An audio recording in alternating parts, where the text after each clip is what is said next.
les mauvaises relations viennent nous retirer de la ferveur, de la vigueur, du zèle même. Oui, se connecter même aux mauvaises activités, des choses dans lesquelles on s'implique, en fait, ça va venir nous retirer de la force, de l'énergie, parce que c'est pas là où Dieu nous veut. Il faut pas fermer ses oreilles, il faut écouter. Parce qu'en fait, ça, c'est aussi des manières pour Dieu de nous dire, t'es pas dans ce qui me plaît là, t'es pas dans ce qui me plaît.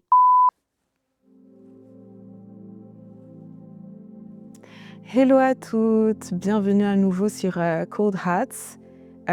Écoutez, je suis contente de vous retrouver, super heureuse.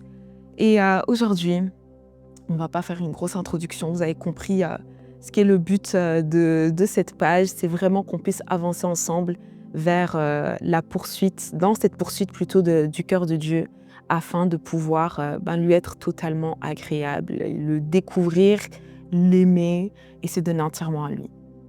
Donc aujourd'hui, toujours pour répondre un peu à cette question, ok, poursuite de Dieu, mais comment est-ce que je poursuis Dieu? Il y a un thème que je voulais vraiment qu'on aborde et ça a été un thème qui m'a, moi, tracassée pendant longtemps. Vraiment une question à chaque fois qui revenait dans ma tête, c'était qu'est-ce que je fais ici sur Terre? Genre, quel est mon but sur cette Terre? Genre, pourquoi est-ce que Dieu m'a créé? Et en fait, pendant longtemps, je m'attendais à ce que la réponse de Dieu, ce soit tu es appelée à être avocate. Tu es appelée à être chantre de l'Éternel. Tu es appelée à être pasteur. C'est pas les réponses que je voulais, je vous donne juste des exemples, que je m'attendais à ce type de réponse. Je croyais que c'était le type de réponse qui répondait à quel est le but de ma vie sur cette terre. Mais en fait, on va simplifier les choses aujourd'hui. Et ça, c'est vraiment, c'est en 2022, j'avais lu ce livre incroyable. J'ai la version en anglais, mais le titre en français, c'est Une vie motivée par l'essentiel. En anglais, ça donne What on earth am I here for? Ce livre, révolution. Ce livre, quand j'étais tombée dessus, j'étais trop contente parce que c'était vraiment une saison de ma vie où j'étais étudiante. Et en fait, je voulais savoir qu'est-ce que je fais sur cette terre. Qu'est-ce que je dois prendre comme orientation? Quelle direction je dois prendre dans ma vie? Donc moi, je m'attendais à ce qu'à travers ce livre, le Seigneur puisse me parler et puisse m'indiquer un peu le cheminement à suivre pour pouvoir atteindre les objectifs du succès selon le monde, si on veut. Donc, c'est-à-dire réussir ma vie, trouver le travail qui me correspond et tout ce qui va avec. Spoiler alerte, avant même qu'on aille plus loin, c'est pas du tout la réponse que Dieu m'a donnée. Ça veut dire que j'ai compris, à travers ce livre, et c'est de ça dont on va parler aujourd'hui, que le but de Dieu, premier but de Dieu pour notre vie, c'est qu'on lui soit agréable. C'est qu'on lui soit agréable. Moi, quand j'ai entendu ça, j'ai dit, mais Seigneur, donc toutes ces années de recherche, toutes ces années où fallait voir comment j'allais dans la prière, je prenais tous les versets possibles, les choses que l'œil n'a pas vues, n'a point vu, l'oreille n'a point entendu, tu le révèles à ceux qui l'aiment. Il le révèle à ceux qui l'aiment. Et du coup, moi, dans ma tête, c'était en mode, je priais en langue dans ma chambre et je m'attendais à ce que Dieu me révèle une dinguerie. Carrément, parfois, j'allais dormir, je disais, Seigneur, montre-moi dans mes rêves. Donc, je m'attendais vraiment à une révélation de dingue. Et en vrai, c'était une révélation de dingue parce que c'était tout sauf ce à quoi je m'attendais. Et en vrai, aujourd'hui, c'est vraiment un sujet que j'aime trop aborder. C'est un sujet, j'aime trop réfléchir sur ce point. C'est que souvent, on pense qu'on est appelé à faire. On est appelé à accomplir. C'est vrai, on a été créé pour produire du fruit. Mais en fait, avant de produire, on doit d'abord être. Et Dieu s'intéresse plus à notre être qu'à ce qu'on fait. Et donc, dans cette poursuite-là du cœur de Dieu, je pense que c'est super important de pouvoir comprendre qu'avant de faire les choses, de trouver notre voie et toutes ces choses-là, qui ne sont pas mauvaises, hein. C'est pas que c'est un péché de vouloir être successful et de vouloir entreprendre des choses pour la gloire de Dieu aussi, hein, même à la fin de la journée. Bon, encore faut-il que ce soit pour la gloire de Dieu, mais c'est pas une mauvaise chose. Mais c'est juste que moi, personnellement, ça m'avait frappée parce que c'est venu me faire réaliser que Dieu s'intéresse plus à mon cœur. L'intérêt de Dieu, c'est mon cœur. L'objectif de Dieu, c'est mon cœur. Ce que Dieu cherche, c'est mon cœur. Donc comment est-ce que moi, je peux chercher Dieu pour autre chose que son cœur? En fait, c'était vraiment ça, ma réalisation, tu vois. Vous voyez, juste que je dois vous tutoyer, vous voyez. C'est une bonne question. Je sais pas, dites-moi, vous préférez que je dise tu ou vous? Parce que moi, j'aime bien parler comme si j'avais une copine en face de moi, en fait. Comme ça a l'air plus naturel. Donc, je vais continuer avec tu. Vous me dites ce que vous en pensez dans les commentaires. Mais, ouais, tu vois. Donc, moi, c'est vraiment ça que c'est venu me faire réaliser. Et aujourd'hui, j'ai vraiment envie qu'on parle de ça. Qu'est-ce que je suis venue faire sur Terre? En fait, je suis venue pour être agréable à Dieu. Et ça, c'est la première réponse que tu peux donner à Dieu quand tu lui donnes ta vie. C'est la première réponse que tu peux donner à Dieu et qui lui fait réellement plaisir. Et dans ce cheminement-là, justement, à travers d'ailleurs aussi ce livre, en fait, ce livre m'a redirigée vers l'histoire de Noé. Et en vrai, Noé, c'est une histoire vraiment très intéressante parce que vous vous rendrez compte qu'avant que Dieu s'intéresse à ce que Noé peut faire, Dieu s'est intéressé parce qu'il a vu d'abord un cœur. Dieu s'est intéressé à l'utiliser parce qu'il a vu en fait ce que lui représentait dans la génération dans laquelle Noé était. Noé, dans la génération où il était, où la plupart des personnes autour de lui étaient dans tout sauf ce qui pouvait plaire à Dieu, Noé, lui, il était intègre. Il était intègre auprès de Dieu. J'ai carrément envie qu'on prenne ensemble le passage. En fait, ici, on parle de Noé comme étant celui qui a trouvé grâce aux yeux de l'Éternel. Et du coup, ça nous dit au verset 9, « Voici l'histoire de Noé. C'était un homme juste et intègre dans sa génération, un homme qui marchait avec Dieu. » Et donc, avant qu'il puisse commencer à lui donner des instructions par rapport à l'arche qui doit être construite et tout, en vrai, d'abord, il a commencé avec quoi? Il a commencé avec le fait qu'il ait trouvé en lui un cœur. Un cœur. Et c'est avec ça qu'il a travaillé. Un cœur qui voulait marcher avec Dieu, qui marchait déjà avec Dieu. Et c'est ça, en fait, qu'il a distingué. Et donc aujourd'hui, moi, personnellement, ça m'a vraiment fait réaliser à quel point Dieu met un accent sur qui on est avant qu'on puisse faire les choses. Du coup, en fait, je ne peux pas présenter quelque chose à Christ en lui demandant qu'il en fasse quelque chose, qu'il produise quelque chose à travers cette chose-là, si le vase déjà ne lui est pas agréable. Et du coup, c'est pour ça que dans ce livre-là, il traite d'abord de l'importance qu'on puisse vivre des vies qui lui sont agréables, qui sont agréables à Dieu.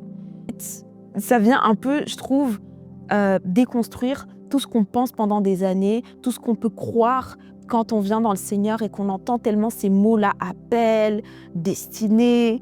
On s'attend. Je pense que quand on entend ça, moi personnellement, indirectement, ça me mettait un peu la pression. Je me disais, mais Seigneur, moi j'ai quoi en moi? Moi je dois faire quoi? Et en fait, on met notre focus sur la mauvaise chose. Dieu ne veut pas qu'on se concentre à chercher pourquoi je suis là. Noé n'a jamais eu à chercher. Abraham n'a jamais eu à chercher. C'est Dieu qui leur a révélé parce qu'il a trouvé des cœurs d'abord qui étaient tournés vers lui. Du coup, en fait, en vrai de vrai, c'est pour ça que l'histoire du cœur là, c'est vraiment la base. C'est la base. Moi, personnellement, je me rends compte que dans le processus devient beaucoup plus facile de savoir où on veut aller quand notre objectif premier, c'est vraiment de rechercher le cœur de Dieu. Quand notre vision est tournée vers Dieu. On va prendre Paul aussi. Dans Paul, il en a accompli des choses. Mais qu'est-ce que Paul nous disait dans la parole? C'est que lui, il courait. Il avait les yeux focalisés sur Christ. Il courait vers un but précis. Et en fait, quand j'ai tourné un peu, quand j'ai shifté en fait totalement le truc et que, honnêtement, je ne l'avais pas fait exprès, c'était aussi parce que dans une saison où tout ce dont j'avais réellement besoin, c'était vraiment Christ. Je n'avais pas besoin d'autre chose. Donc, ce n'était pas quelque chose que j'avais prémédité. C'était vraiment le soupir de mon cœur à ce moment-là, c'était Christ en fait. Le soupir de mon cœur, c'était vraiment, Seigneur, là j'ai besoin de toi, sinon c'est mort. Et du coup, j'avais vraiment besoin de connaître Dieu. Je sentais vraiment que je voulais que Dieu pour Dieu. Mais c'est pas resté comme ça tout le temps. En fait, il y a tellement de catégories dans lesquelles la société, les gens autour de nous, parfois même nos familles, nos amis, peuvent nous mettre, et ça va nous mettre un peu dans une pression. Et si on ne sait pas où on est en train d'aller, en fait, on peut vite être défocalisé. C'est pour ça que c'est important d'avoir une vie qui est motivée par l'essentiel. Si je sais que ma vie, en fait, l'essentiel, c'est que je suis en train de poursuivre Christ, et que je sais qu'en poursuivant Christ, he got this. Genre, il est en train de s'en occuper, c'est lui qui m'inspire, c'est lui qui me montre les choses à mettre en place. Ça ne veut pas dire qu'en poursuivant Christ, je laisse tout et je suis plus de ce monde. Moi, je suis au ciel, je ne dois pas avoir de finances, je dois vivre ma vie solo. Non, mais c'est juste des exemples pour dire que c'est important de savoir où on va. Sinon, en fait, on va vite être défocalisé par les personnes autour de nous. Le fait de connaître son but, ça nous permet de pouvoir vivre une vie qui est vraiment focus, mais qui est aussi allégée.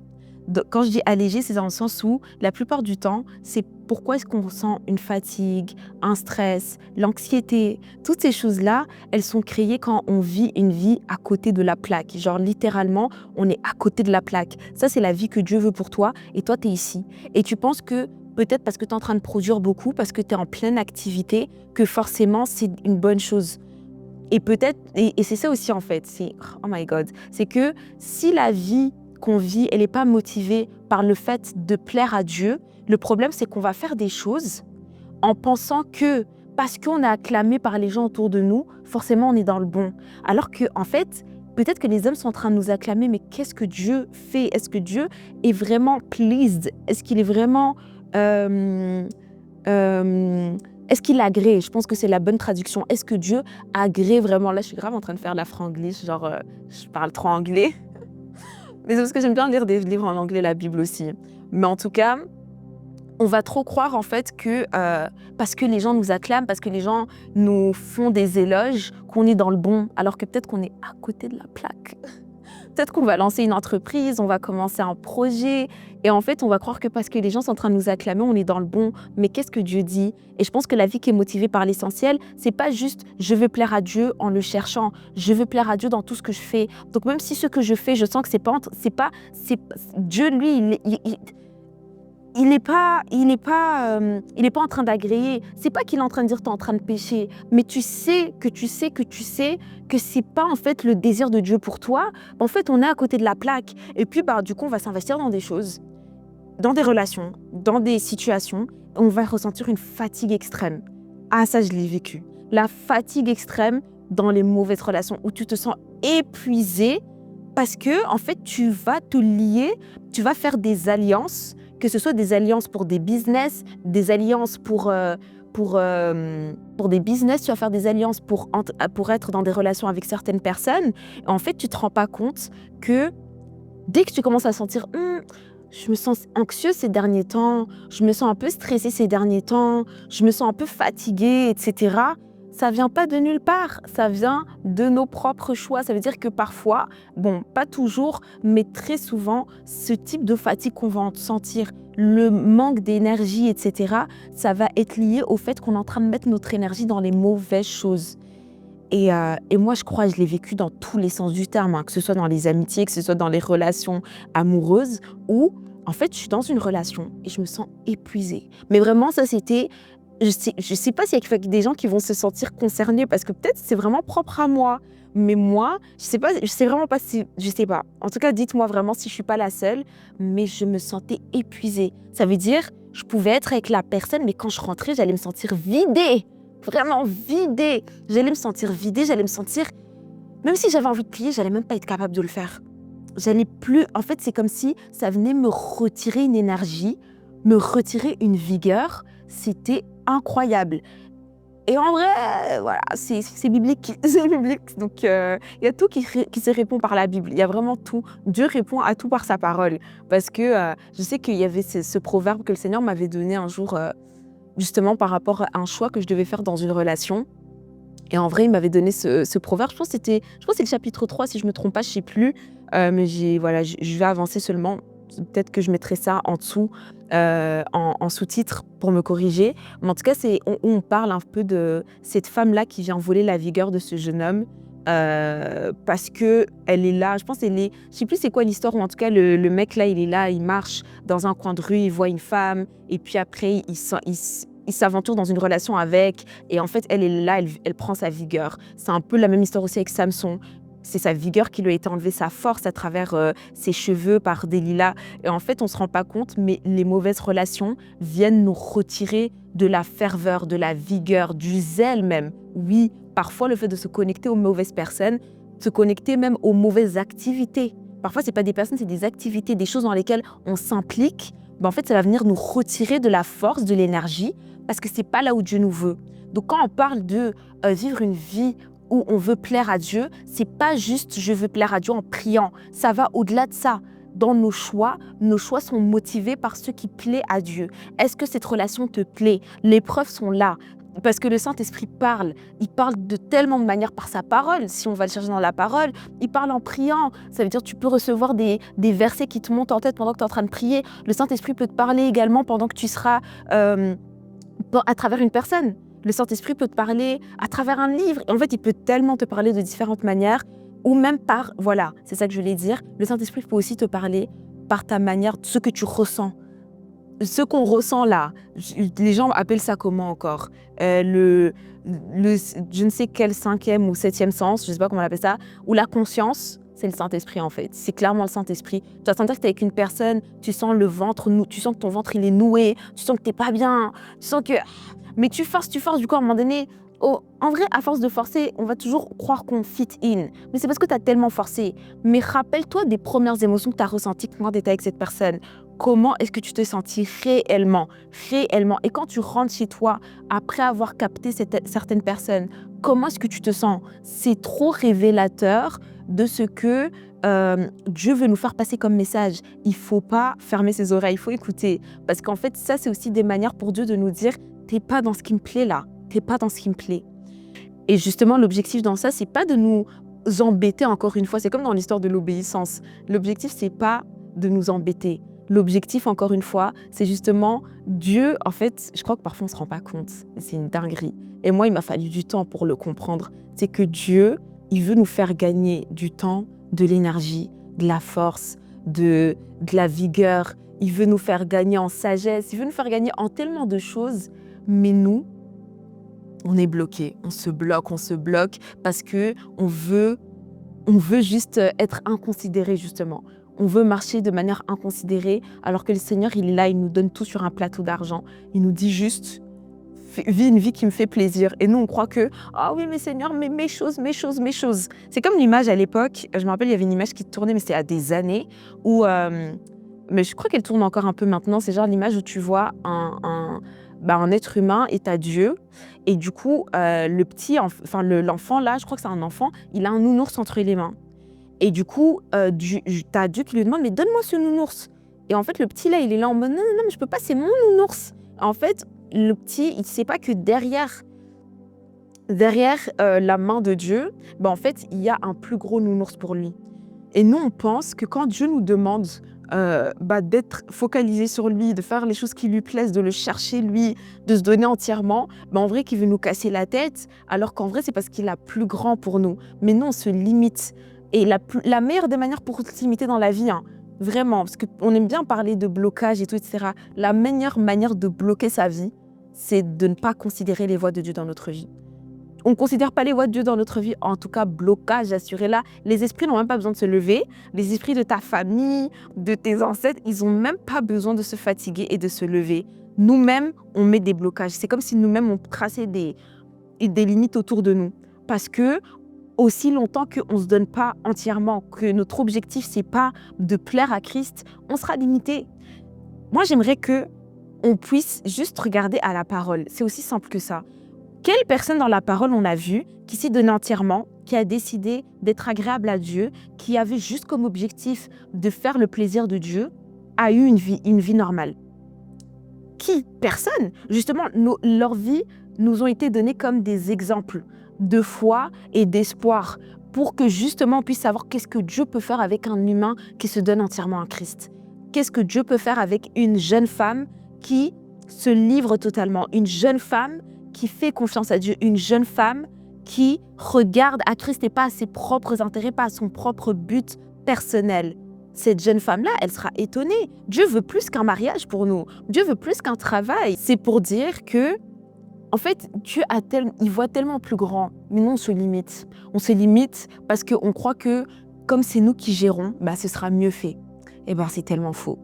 Et aussi, un autre point trop important, et ça fait vraiment partie de l'essence de cette chaîne, le fait de se préparer au retour de Christ. En fait, ce qu'on ne se rend pas compte et qui est vraiment réel, c'est que Dieu ne nous a pas juste appelés à... Parce que là, tout à l'heure, je vous parlais de quoi? Que si on donne la petite poupée, Dieu nous donnera une grande poupée. C'est bien la grande poupée, mais je pense que c'est important aussi qu'on puisse nous focaliser au retour de Christ, nous focaliser au fait qu'un jour, on va le rencontrer. Ça, c'est une réalité que je pense que très souvent, en tant que jeune, on néglige. Ça veut dire qu'on va être excité par l'évangile de celui qui sauve, l'évangile de celui qui transforme, l'évangile de celui qui utilise puissamment et qui fait des merveilles à travers nous. C'est vrai, c'est bien.